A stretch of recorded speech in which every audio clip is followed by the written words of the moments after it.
Hello friends, Sat Shri Akal, Adab, Namaste. My name is Digvijay and welcome to Chetan Bharat Learning.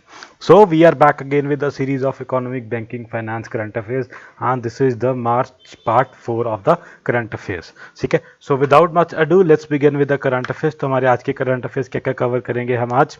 हम cover करेंगे reserve Bank of India ने एक new umbrella entity के under कुछ scheme निकाली है, उसके बारे में बात करेंगे. सेकंड, जो अपना नफेड की ई किसान मंडीज होती हैं, हम उसके बारे में बात करेंगे. ठीक है. मिनिस्ट्री ऑफ रोड ट्रांसपोर्ट ने एक वीएसपी, जिसको व्हीकल स्क्रैपिंग पॉलिसी कहते हैं, वो निकाली है, उसके बारे में बात करेंगे. ठीक है. एक मिस्टर एनके सिंह जो फाइनेंस कमीशन के हमारे हेड हैं, हम उसके बारे में उनके बारे में बात करेंगे. उन्होंने कुछ सजेशंस दिए हैं रिगार्डिंग द इकोनॉमी, तो उसके बारे में बात करेंगे. एंड सुएज के नाल में आपने देखा होगा कि एक शिप फंस गया था, जिसका कारण पूरा वर्ल्ड एक टाइम के लिए टोज पर आ गया था अपने, तो उसके बारे में बात करेंगे. ठीक है. And Elon Musk is the richest man on the planet in the मतलब मार्च में he was the richest man on the planet, तो इनके बारे में भी हम बात करेंगे. तो आज का हमारा फर्स्ट टॉपिक क्या है? ठीक है. The Reserve Bank of India extended the deadline to apply for NUE new umbrella entity to March 31. ठीक है. तो मार्च के करंट अफेयर्स हैं, तो मार्च 31 तक इन्होंने एक्सटेंड कर दी थी. एंड लेट्स सी कि न्यू अम्ब्रेला एंटिटी है क्या. In August last year RBI had release a framework for authorisation of an umbrella entity for retail payments and had invited applications from desirous entities by Feb 26, 2021. तो basically क्या है umbrella entity, मतलब कि वो सारी चीज़ें कवर करते हैं रिलेटेड टू रिटेल पेमेंट्स. तो आरबीआई ने एप्लीकेशन मांगी थी डिफरेंट एंटिटीज से, कंपनी से, कि आप एक अम्ब्रेला एंटिटी के जो हमारा हमने बनाना है, ठीक है, तो उसमें आपकी पार्टिसिपेशन के लिए आप अपनी एप्लीकेशन दीजिए. ठीक है. जो कि रिलेटेड होंगी रिटेल पेमेंट्स, मतलब जो रोज़ की रिटेल हम सामान लेते हैं, जैसे कोई करियाने का सामान हो गया या कंज्यूमेबल्स जो हम लेते हैं, उसके रिगार्डिंग, रिटेल पेमेंट्स के रिगार्डिंग इन्होंने एक एंटिटी बनानी थी. ठीक है. लेट्स सी आगे क्या है. According to report several companies have partnered with banks and major tech players to apply for NUE. ठीक है. तो काफ़ी कंपनी ने अपने अलायंसेज बनाए हैं, जिसके and under their alliances with banks और अदर एमएनसीज, इन्होंने अलायंसेज बना के इसके लिए अप्लाई किया है. ठीक है. It will set up manage operate new payment system in the retail space. तो जैसे कि हम नॉर्मल रूटीन की पेमेंट्स करते हैं, जिसके लिए हम पेटीएम, गूगल पे और ऐसी सब चीज़ें यूज़ करते हैं, तो इसी के रखते हुए एक स्टैंडर्डाइज एक पेमेंट सिस्टम बनेगा, जिसमें हम जो अपनी रिटेल पेमेंट्स है उसको मैनेज एंड ऑपरेट कर पाएंगे. ठीक है. It will take care about, किसके बारे में बात हो रही है? ये बात हो रही है एनयूई के बारे में. NUE will take care about the development objectives like enhancement of awareness about the payment system. ठीक है. तो जो जो डिफरेंट पेमेंट सिस्टम्स है उसके बारे में भी लोगों को बताया जाएगा. And it will develop new payment method, standards and technologies. तो बेसिकली अगर पेमेंट मेथड अभी हम जैसे जी पे या गूगल पे, पेटीएम वगैरह हम यूज़ कर रहे हैं, तो और भी न्यू मेथड्स बनाए जाएंगे, कुछ स्टैंडर्ड्स बनाए जाएंगे जिसके अंडर हमें पे करना होगा. एंड डिफरेंट टेक्नोलॉजीज़ भी यूज़ की जाएंगी. अगर आज से 10 साल पहले देखें तो पेटीएम वगैरह का किसी को आइडिया भी नहीं था. मैक्सिमम टू मैक्सिमम हम अपने कार्ड्स यूज़ करते थे, वो भी people used to rely more on cash than cards. But धीरे धीरे जैसे टेक्नोलॉजीज इंट्रोड्यूस होती गई, तो नाउ वी हैव लाइक, मैं तो अगर पर्सनली बात करें तो अपना पर्स भी साथ लेके नहीं जाता, it's all in the phone. तो ऐसी डिफरेंट टेक्नोलॉजीज इंट्रोड्यूस होंगी. Next is it will operate clearing and settlement system for participating banks and non banks, identify and manage relevant risk. तो ऑब्वियसली जो जो इसके मेंबर्स होंगे उनके बारे में ये जो सिस्टम बनाएंगे, एंड उसके जो रिस्क वगैरह इन्वॉल्व होंगे उसके बारे में भी एनयूई के फ्रेमवर्क बनेगा. ठीक है फ्रेंड्स. नेक्स्ट न्यूज़ क्या है? ठीक है. नैफेड ई किसान मंडीज. ठीक है. तो जिसको हम NEKM कहेंगे इन शॉर्ट. ठीक है. इसके बारे में बात करते हैं. द कंट्रीज फर्स्ट ई किसान मंडी बिकेम ऑपरेशनल इन पुणे. तो अगर क्वेश्चन आता है कि फर्स्ट ई किसान मंडी कहाँ आई थी, तो the answer should be Pune. ठीक है. शुड बी, मस्ट बी, जो भी आपने पुणे ही टिक करके आना है. Led by the NAFEDS, arms federation of farmer producer organisation and aggregators. ठीक है. तो इनके अलायंस के साथ इन्होंने ई किसान मंडी कहाँ बनाई है? इन्होंने बनाई है पहली मंडी पुणे में. ठीक है. नेक्स्ट क्या है? NAFED E Kisan mandis NEKM is electronic trading platform with physical infrastructure at each propose location in partnership with local farmer producer organisation. ठीक है. तो वहाँ के लोकल जो फार्मर्स है उनके साथ इन्होंने एक फिजिकल इंफ्रास्ट्रक्चर बनाया है. ठीक है. And it will be integrated with national level digital marketing platform. तो एक नेशनल लेवल पे भी इसको इंटीग्रेट किया जाएगा. ठीक है. तो बेसिकली लोकल फार्मर्स को इनकलकेट किया सिस्टम में एट द नेशनल लेवल. शुरू कहाँ पे हो रहा है? शुरू हो रहा है एट द लोकल लेवल. कहाँ से? इस ई किसान मंडीज में, जिनमें साथ साथ पार्टिसिपेट कौन कर रहे हैं? Local farmers. ठीक है. जो भी ऑर्गेनाइजेशन है लोकल फार्मर प्रोड्यूसर्स की, वो साथ साथ पार्टिसिपेट कर रही हैं. The Mandi has both physical and virtual infrastructure and it is based on spoke and hub models. तो बेसिकली इसमें फिजिकल, ऑब्वियसली फिजिकल तो है ही, अगर वहाँ पे इंफ्रास्ट्रक्चर बना रहे हैं, बाकी सब चीज़ें हैं, ठीक है। और जो इसका जो दूसरा वर्चुअल इंफ्रास्ट्रक्चर है, वेबसाइट्स होगी, प्लेटफॉर्म्स हो गए, मार्केटिंग होगी ऑनलाइन, तो वो वर्चुअल प्लेटफॉर्म्स वगैरह आ गए, तो उसमें भी ये इकट्ठे मिलके काम कर रहे हैं, ठीक है। The physical infrastructure will include a digital platform with auctioning facility, pack houses, warehouses, cold storages if required, ठीक है। तो अगर इनको कुछ फिजिकली रिक्वायर्ड होगा, जैसे जहाँ पे पैकिंग होनी है, जहाँ पे फसल की ऑक्शनिंग होनी है, जहाँ पे जैसे छानते हैं हम, सॉर्टिंग होती है, ग्रेडिंग करनी है, किस लेवल की है, पैकेजिंग करनी है, तो वो फिजिकल इंफ्रास्ट्रक्चर में इंक्लूड हो जाते हैं, ठीक है। एंड जो organisation farmer will get funding support through agriculture infrastructure fund, ठीक है। तो अगर इनकी फंडिंग पूछी जाए कहाँ से होगी, तो इनकी फंडिंग होगी through agriculture infrastructure fund and subsidies available under various government schemes. जो भी गवर्नमेंट की स्कीम्स आ रही हैं जिनके अंडर फार्मिंग या एग्रीकल्चर की सब्सिडीज अवेलेबल है, तो उसके अंडर ही इनको फाइनेंसिंग होगी। प्राइमरली कहाँ से फाइनेंसिंग होगी, AIF से, that is agriculture infrastructure fund, ठीक है। The mandis are made at farm gates bringing buyers to farmers. Basically अगर ये प्लेटफॉर्म है तो ऑब्वियसली जो बायर्स टू फार्मर्स या कह लो कंज्यूमर्स टू प्रोड्यूसर्स लेके आ रहा है ये प्लेटफॉर्म, ठीक है। अनलाइक ENAM, ठीक है, that is national agriculture market, इसके जैसा काम नहीं करता, जो कि फोकस करता है on agriculture produce marketing committee से। जो किसान मंडीज हैं, ठीक है, ये कहाँ पे काम करेंगी, it will seek to bring farmers, agri producers, traders and small buyers on a common platform. Basically जो भी इन द चेन लिंक्ड है, बड़े या छोटे प्लेयर्स, उन सबको एक कॉमन प्लेटफॉर्म पे लेके आएंगी for the trading of agriculture commodities, ठीक है। तो नेफेड जो है would invest in setting up warehouses, cold storage at e-किसान hubs in addition to providing drying, sorting and grading facilities। तो जो नेफेड है, ठीक है, इसके बारे में हम आगे पढ़ेंगे, ठीक है। ये क्या करेगा, ये कुछ भी अगर रिलेटेड टू क्रॉप्स है, अगर आपको वेयर हाउसेज चाहिए स्टोर करने के लिए, कोल्ड स्टोरेज चाहिए, पेरिशेबल जो हमारा मटेरियल होता है उसको स्टोर करने के लिए, या कोई हमें कोई इंफ्रास्ट्रक्चर या कुछ टूल्स चाहिए फॉर ड्राइंग, ग्रेडिंग या सॉर्टिंग के लिए, है ना, छानने के लिए या सुखाने के लिए या उसका क्वालिटी बताने के लिए, तो वो सब नेफेड हमें प्रोवाइड करेगा, ठीक है। लोकेशन कहाँ करेंगी ई-किसान मंडीज की, ये अभी प्राइमरली कहाँ पे हैं, ये प्राइमरली, अगर ये जो नाम है आप प्लीज़ याद कर लीजिएगा, नहीं भी याद होते तो इसके स्टेट्स एटलीस्ट आपके दिमाग में होने चाहिए। वाशी कहाँ पे है, महाराष्ट्र में, प्राइमरली सारे 3 महाराष्ट्र में है, ठीक है। खचरोड़ मध्य प्रदेश, वहाँ पे भी काफ़ी ज़्यादा प्रोड्यूस होता है, जिसको हम शरबती आटा कहते हैं, तो वो प्राइमरली मध्य प्रदेश से ही आता है, ठीक है। मोरबी गुजरात में, ढोलबारे महाराष्ट्र में, घुल टेकड़ी ये भी महाराष्ट्र में, ठीक है। तो पहला तो आपको पुणे याद ही रहेगा, बाकी भी आप ये याद कर लीजिएगा, ठीक है। नेक्स्ट क्या है, national agriculture cooperative marketing federation, जिसको हम नेफेड कह रहे थे, हम उसके बारे में बात करते हैं, ठीक है। इट वाज एस्टैब्लिश्ड इन 1958, तो इसकी स्थापना कब हुई थी, 1900 पता नहीं क्या, 1958 में ही कहेंगे इसको, ठीक है। Registered under the multi state cooperative societies act, ठीक है। तो कोऑपरेटिव सोसाइटीज एक्ट के अंदर ही इसको रजिस्टर किया गया। And its objective is to promote cooperative marketing of agriculture produce to benefit the farmers, ठीक है। फार्मर्स के लिए ही बनी है, अगर एग्रीकल्चर रिलेटेड है तो फार्मर्स के ही बेनिफिट के लिए बनी है, ठीक है। Agriculture farmers are the main members of NAFED, ठीक है। नेफेड इन किसको कहा जाते हैं, ठीक है। ऑब्वियसली अगर एग्रीकल्चर रिलेटेड है तो इसमें एग्रीकल्चर फार्मर्स ही इसके हैं जो मेन मेंबर्स बनते हैं, ठीक है। Agriculture farmers who have the authority to say in the form of members of the general body in the working of NAFED, ठीक है। तो इनको जो फार्मर्स है उनको एक अथॉरिटी या उनकी बॉडी में इनकलकेट करके, एंड दे हैव अ से in the decision of NAFED, ठीक है। तो NAFED holds the central buffer of onions on behalf of the union government. तो जो भी फसल वगैरह स्टॉक करनी है ऑफ अनियंस, तो वो कौन करती है, नेफेड करती है, ठीक है। लेट्स सी FPOs क्या होते हैं, फार्मर प्रोड्यूस ऑर्गेनाइजेशन क्या होते हैं, ठीक है। It is also known as farmers producer company, FPC भी कहा जाता है, is an entity found by primary producer, ठीक है। तो बेसिकली अगर आप फार्मर हैं तो आपने अपनी एक एंटिटी बना ली है, एक काइंड ऑफ अपनी कंपनी बना ली है, जो कि आप जो प्रोड्यूसर्स है उन्होंने मिलकर ये कंपनी बना ली है, ठीक है। What it include farmers, milk producers, fisherman, weavers, rural artisan and craftsman, तो ये सब इसमें इंक्लूड होते हैं। FPO can be a producer company या कोऑपरेटिव सोसाइटी और एनी अदर लीगल फॉर्म। तो बेसिकली एक लीगल फॉर्म के अंडर होनी चाहिए, जैसे कोऑपरेटिव सोसाइटीज़ होती हैं, बाकी चीज़ें होती हैं, वैसे ही फार्मर्स प्रोड्यूसर्स ऑर्गेनाइजेशन FPO भी एक कंपनी है, ठीक है। FPOs are basically the hybrids of cooperative and private companies.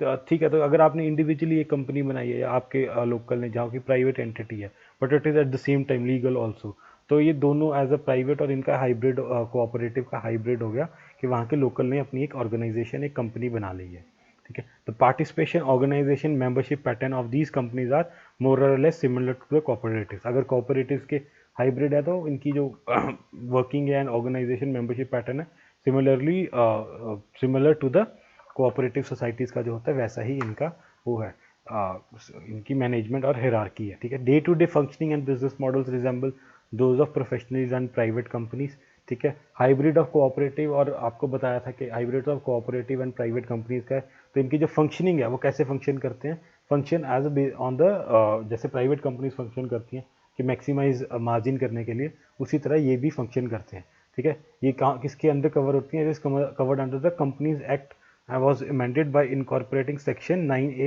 to allow creation and register on FPOs under it, ठीक है। तो कंपनीज एक्ट को इन्होंने अमेंड करके एक इनको लीगल एंटिटी बना दी है FPOs को, फार्मर प्रोड्यूसर ऑर्गेनाइजेशन को, and now they are recognize, legally भी इनकी रिकग्निशन है। लेट्स सी दूसरा क्या आ गया हमारे पास नेक्स्ट, हमारे पास न्यूज़ है ministry of road transport and highways, ठीक है। इन्होंने क्या किया, इन्होंने एक व्हीकल स्क्रैपिंग पॉलिसी बनाई है, जो कि व्हीकल्स पुराने हो गए उनको स्क्रैप करके, जैसे आपने देखा होगा कंट्रीज लाइक USA, दुबई, इनमें क्या होता है जो पुराने व्हीकल्स होते हैं इनको स्क्रैप कर देते हैं, ठीक है। स्क्रैप का मतलब क्या, कबाड़ में बेच देते हैं, या इनको तोड़ के या इनके लोहा पिघला के रीयूज़ करके किसी तरीके से बेसिकली उसको डिस्कार्ड कर देते हैं जो व्हीकल 15 साल से पुराना हो गया। तो उसी के regarding because India has to promote renewable energy, इन्होंने इलेक्ट्रिक व्हीकल्स पे फोकस करना है, प्राइमरली SDGs मीट करने अपने, तो इन्होंने जो है व्हीकल स्क्रैपिंग पॉलिसी निकाली है। लेट्स सी इसमें क्या है, ठीक है। इसमें की प्रपोजल्स क्या है, डी रजिस्ट्रेशन ऑफ व्हीकल्स क्या क्या कवर होंगे, commercial vehicles to be deregistered after 15 years in case of failure to get fitness certificate.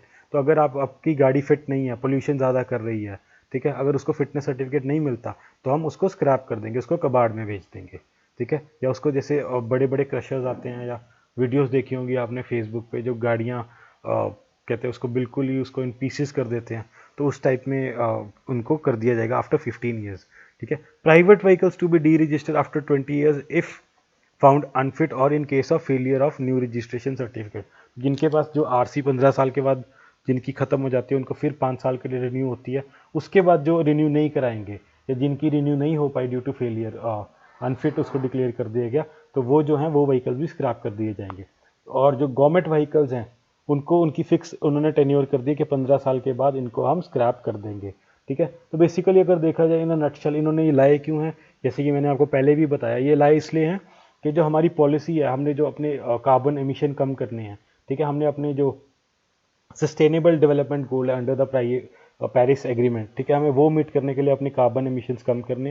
And अगर हम पुराने व्हीकल स्क्रैप करेंगे, बिकॉज उनमें जो टेक्नोलॉजी है वो इतनी अप टू डेट नहीं, उनका पोल्यूशन लेवल बहुत ज़्यादा है, जितना हम उनको एलिमिनेट करेंगे रोड से, जितना उनको हटाएंगे, जितनी उनकी पॉपुलेशन, जिनकी उनका नंबर कम होगा, उतनी पोल्यूशन कम होगी। एंड उससे क्या होगा, उससे जो हमारे SDGs हैं, ठीक है, जो मीट करने के लिए, ठीक है, वो हम इसमें हमारी बहुत ज़्यादा हेल्प होगी, ठीक है। जो पहले जैसे यूरो 3 स्टैंडर्ड रखा था, अभी आप करंटली अगर आपको पता है कि करंटली कौन सा जो है हमारा पोल्यूशन नॉर्म चल रहा है व्हीकल के रिगार्डिंग, अगर आपको पता है तो प्लीज़ उसको कमेंट बॉक्स में मैसेज करना, अगर नहीं पता है तो प्लीज़ इसको सर्च करना। ये क्वेश्चन एग्जाम में आ चुका है कि इस टाइम प्रेजेंटली पोल्यूशन नॉर्म कौन से ओबे हो रहे हैं, ठीक है। पहले हम लेट 90s में हम यूरोपियन स्टैंडर्ड्स फॉलो करते थे, बट अब इंडिया अपने एक स्टैंडर्ड फॉलो कर रहा है, प्लीज़ उसके बारे में सर्च कीजिएगा।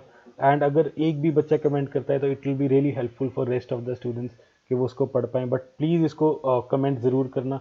अगर आप कमेंट करना नहीं चाहते तो अगर किसी ने कमेंट किया होगा तो रीड ज़रूर करना, ये क्वेश्चन एग्जाम्स में आ चुका है, ठीक है। तो इसमें क्या है, जो जो लोग अपने व्हीकल स्क्रैप करेंगे, ठीक है, जो जो अपने व्हीकल्स मतलब स्क्रैप करेंगे, उनको कुछ इंसेंटिव्स भी दिया जाएगा। लेट्स सी क्या इंसेंटिव्स दिया जाएगा। State governments to offer road tax rebate up to 25% on personal vehicle and 15% on commercial vehicle.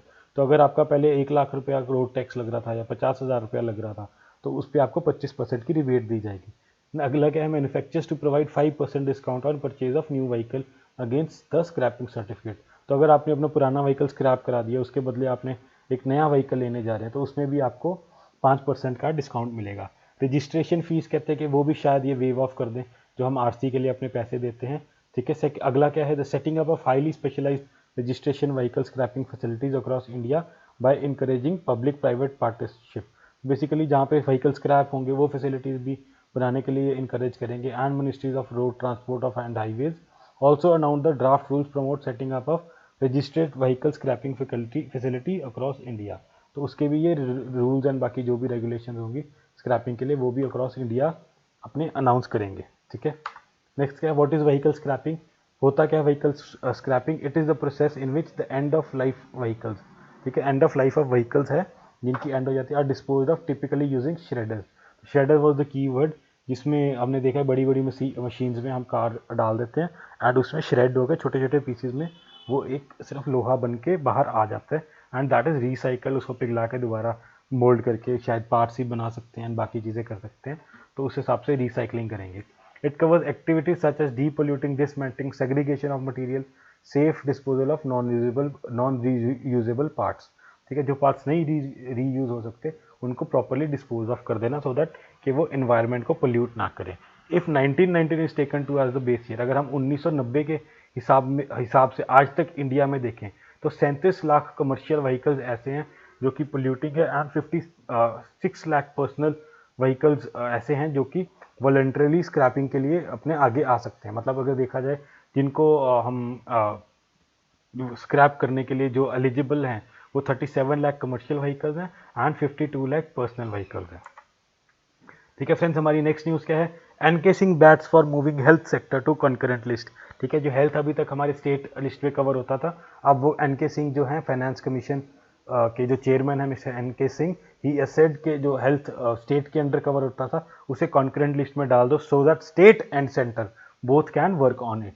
So let's see, finance commission chairman NK Singh on Friday pitched for setting up a development finance institution, जिसे DFI कहते हैं, in health care and moving the sector from state to the concurrent list of the constitution. तो basically इन्होंने कहा है कि state और centre दोनों हेल्थ पे काम करें। ठीक है, अगर देखा जाए तो फ्रेंड्स इंडिया ने का आपने देखा कि जो हेल्थ इंफ्रास्ट्रक्चर है, ठीक है, it has literally it has proved out to be a disaster.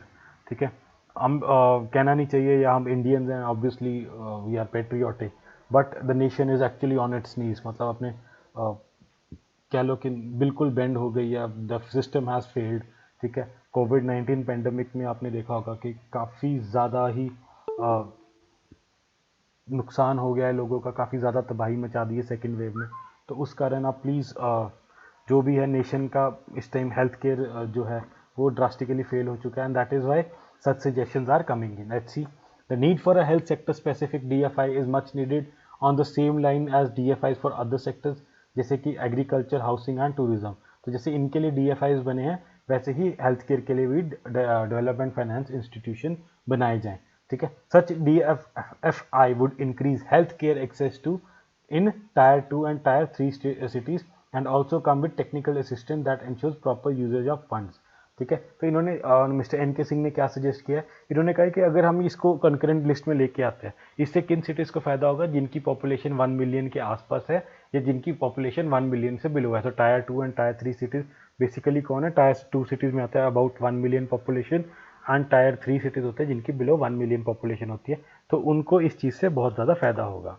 ठीक है, bringing health into the concurrent list would give the centre greater flexibility to enact regulatory changes and reinforce the obligation of all stakeholders towards providing better health care। अभी क्या है, अभी अगर centre काम करता है, क्या काम करता है, अभी सेंटर स्टेट को गाइडलाइंस इशू करता है, बट अगर हम कंकरेंट लिस्ट में लेके आए तो उसमें सेंटर क्या करेगा, उसमें सेंटर का खुद भी एक एक्शन लेने का, it will have the right, it will have a legal platform to take action in the field of health care. तो उसके रिगार्डिंग ही बात की गई है कि सेंटर खुद भी एक्शन ले सकता है रादर देन स्टेट को हर चीज़ में गाइडलाइंस देने की जगह।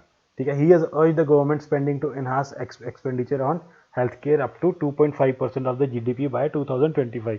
तो कहते हैं 2.5% अपने GDP का आप 2025 तक अपना हेल्थ केयर पे लगाओ, और जिस हिसाब से आज के हालात है मुझे लगता है 2.5% तो कुछ नहीं है, काफ़ी ज़्यादा GDP पे लगेगा, तभी शायद अब इंडिया रिकवर कर पाए इकोनॉमिकली, मॉरली, फाइनेंशियली, किसी भी तरीके से कह दो तो इंडिया इस टाइम काफ़ी ज़्यादा धर्म संकट में। आई एम वंडरिंग के शायद हो सकता है कि किसी टाइप की इमरजेंसी भी लग जाए जिस हिसाब से हालात हैं।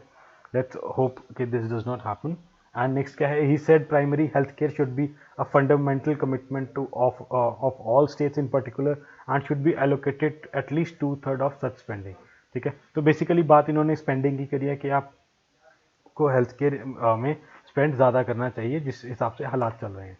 ठीक है, according to the Indian constitution, अगर हमारी कॉन्स्टिट्यूशन में देखा जाए, ठीक है, इसमें हेल्थ के रिगार्डिंग क्या है, has incorporated the responsibility of the state in ensuring basic nutrition, basic standard of living, public health, protection of workers, provisions for disabled person and other health standards which are described under article 39, 41, 42 and 41 in the DPSPs. तो basically directive principles दिए गए हैं, एक state को direction दी गई है. State here refers not to the states like Punjab Haryana but to India. तो एक बेसिकली स्टेट को डायरेक्शन है कि आपने लोगों की हेल्थ की तरफ काम करना है, जो कि हमारे DPSP में आर्टिकल 39, 41, 42 एंड 47 के अंडर दिए गए हैं. फिर आर्टिकल 21 राइट टू लाइफ के अंडर देखते हैं. इसमें भी कहा गया है कि article 21 of the constitution of India provides for the right to life and personal liberty and is a fundamental right. तो बेसिकली राइट टू लाइफ क्या, अगर आपका हेल्थ केयर अच्छा होगा तभी तो आप अच्छी ज़िंदगी जी पाएंगे. तो उसमें भी कॉन्स्टिट्यूशन में हेल्थ को एक कॉम्प्रिहेंसिवली कवर किया गया है. Public health comes under the state list. ठीक है, तो पब्लिक हेल्थ जो मैंने आपको बताया कि सबकी जो हेल्थ है वो स्टेट के अंडर आती है. ठीक है, इंडियाज एक्सपेंडिचर और health care has shot up substantially but still it is 1.28% of the GDP. तो ये 2.5% की इन्होंने रिक्वेस्ट की है, बट अभी भी 1.3% के आसपास ही GDP का चल रहा है. तो अगर इसको 2.5 अगर कहना है तो इंक्रीज तो जैसे परसेंट वाइज तो मिनिमम है, बट अगर एक्चुअल देखा जाए तो कितने लाख करोड़ में होगा इसका अंदाज़ा नहीं अभी लगा सकते हैं. एंड नेक्स्ट न्यूज़ क्या है हमारी नेक्स्ट न्यूज़ है Suez canal crisis.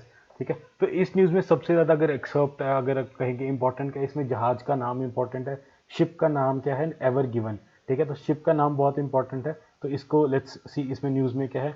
One of the world's largest container ships named Ever Given was wedged across the Suez Canal blocking one of the busiest maritime trade corridor in the world. तो ये ship जाके फंस गया था Suez canal में and इसको हिलाना काफ़ी मुश्किल था, बहुत ज़्यादा हैवी था, काफ़ी कंटेनर्स लोडेड थे. तो इस कारण काफ़ी टाइम वहाँ पे ट्रैफिक रुका गया. एंड ट्रैफिक रुकने से क्या हुआ, जो ट्रेड्स होते हैं, ट्रेड जो था इंटर वर्ल्ड जो ट्रेड था वो सारा रुक गया, इंटर वर्ल्ड ट्रेड. ठीक है, इसमें क्या है, जो भी पेरिशेबल सामान होता है वो ख़राब हो जाता है एंड वो सामान ख़राब हो जाता है तो उससे क्या होता है, loss of the economic to the world. ठीक है, इकोनॉमिक लॉस होता है वर्ल्ड का, जो भी कंट्रीज इन्वॉल्व रहती हैं. ठीक है, इनडायरेक्टली जो इकोनॉमी इफेक्ट है पूरे वर्ल्ड में ही आता है. तो इस कारण जो पेरिशेबल्स होते हैं या जिनको विद इन टाइम लिमिट सामान को पहुंचना होता है उनको काफ़ी ज़्यादा डिले होने से इकोनॉमिक लॉस होता है. Let's see, during the blockage, more than 180 vessels were caught up in the traffic. The incident set up an example of the fragility of maritime commerce and global supply chains that should be addressed. तो इसने एक तरह से कहता है कि incident जो है इससे हमें एक्चुअल पता चल गया कि जो हमारी फ्रेजिलिटी है, नाजुकता है जो एक मैरीटाइम कमर्स की, वो कितनी ज़्यादा है, तो वो सामने आ चुकी है. ठीक है, before few accidental grounding of vessels have close the canal and the most notable was 2004. तो फ्रेंड्स 2004 में भी हुआ था जहाँ पे एक रशियल ऑयल टैंकर जो है वो फंस गया था एंड जिस कारण ये जो है काफ़ी तब भी डिले हुआ था. एंड अब भी उसी के रिगार्डिंग जो है एक और हैवी शिप जो है वो फंस चुका था और उसी के कारण डिले हुआ. तो that was in the news. And let's Suez canal का जो रूट है is use for Indian exports and imports. मतलब जो प्राइमरीली देखा जाए तो अमेरिका से अगर कोई सामान आता है तो वो सुएज कैनाल के थ्रू आता है, नहीं तो उसको जो रूट है वो काफ़ी लंबा पड़ता है. And it is the worth USD $200 million to and fro. मतलब टोटल अगर इम्पोर्ट एक्सपोर्ट देखा जाए थ्रू सुएज कैनाल तो $200 बिलियन का है. ठीक है, नेक्स्ट इज कि हम इंपोर्ट क्या क्या, जो प्राइमरली सामान इंपोर्ट एक्सपोर्ट होता है उसके थ्रू वो क्या क्या है, वो petroleum goods, organic chemicals, iron, steel, automobile, machinery, textile, carpets, handicrafts and furniture या लेदर गुड्स जो भी हैं वो हम इंपोर्ट एंड एक्सपोर्ट करते हैं थ्रू सुएज कैनाल. ठीक है फ्रेंड्स, नेक्स्ट की आज की last but not the least क्या न्यूज़ है. Elon Musk he is been the richest man on the planet. ठीक है, इसकी जो नेटवर्थ है it is approximately somewhat near about 198 billion. ठीक है, तो इसकी नेटवर्थ 198 बिलियन की है and it is much ahead of Jeff Bezos. ठीक है, हु इज कम सेकंड.